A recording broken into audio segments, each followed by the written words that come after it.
welcome po sa aking channel sa Nipis ng Nayon. Ito po yung Kalye Crisologo sa Bigan, Ilocos Sur. Isa ito sa pinakamaraming dinadad sa tuwing bakasyon, tulad itong Holy Week.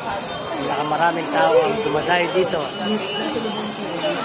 Dito kasi, yung bahay na preserve nung panahon ng Espanyol.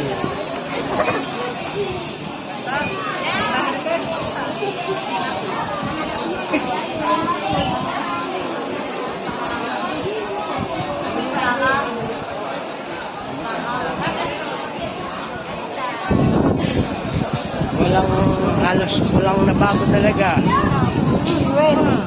So ang Kalye Crisologo lang ang may pinakamaraming bahay na na-preserve yung bahay noon.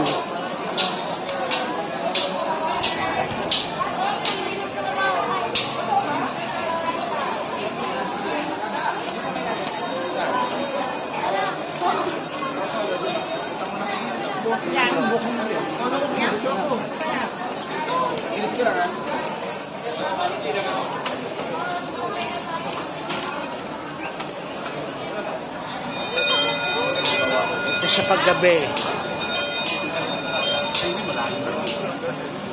Marami ng mga negosyong nagbukas dito. Ayan. Ayan. Nasa Kalye Crisologo tayo.